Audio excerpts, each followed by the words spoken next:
this video, I'm going to be philosophizing on emoting. And emoting is a meaningful emotion that we develop often through feely-wheelies, which we create meaning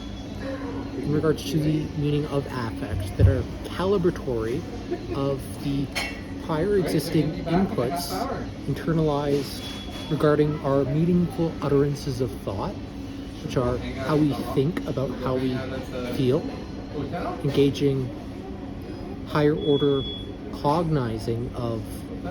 feelings into feely-wheelies, in which we can emote or engage in the exaggerated perception, action, behavior that is more animated and which conveys often more meaningful communication regarding how we feel in association to not just the verbalizations that you might hear in the tone of voice or the various diction in regards to the words spoken that's conveying implicit and explicit meaning that we can infer in regards to another's emotional states and feeling states, but also conveys the combinatory, calibratory, meaningful information associated with gesture and animating behavior that's more expressive and dynamical and can help us to butter our inferences and create more precise calibrations of specifically the message that the other individual has prior existing internalized from inputs and that's voluntarily engaging in outputs of expression,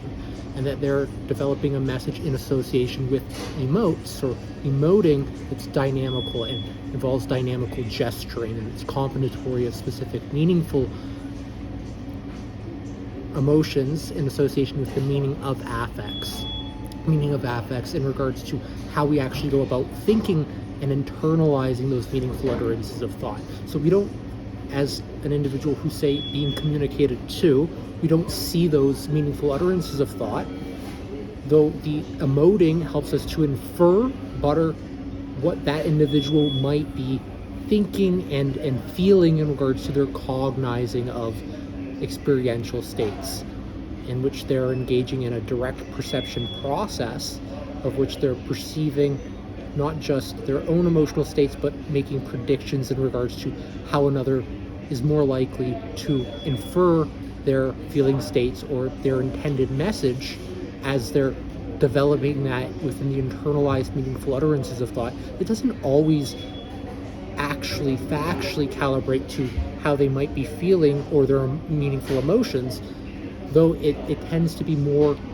accurate to what they're thinking and the cognizing, and does actually capture the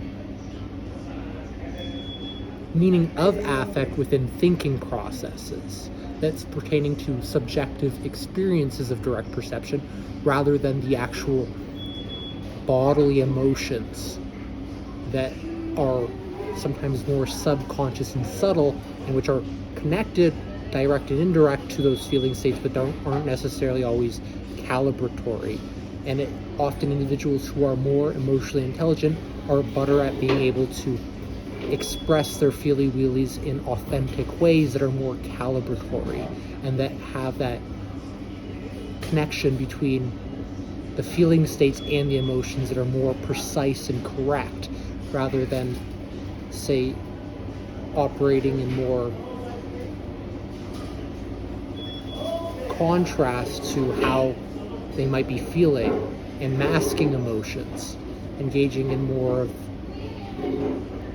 inauthentic communications, and that can also be meaningfully less effective than individuals who are communicating with more emotional intelligence in the manner of how they voluntarily express the prior existing meaningful utterances of thought internalized within an emote. And emotes can be very, very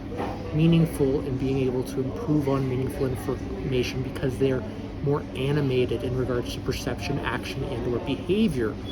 They allow us to be able to associate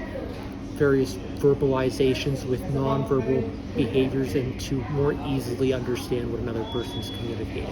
That's all I wanted to say for this video. I hope you have an awesome one and keep on developing those episodes.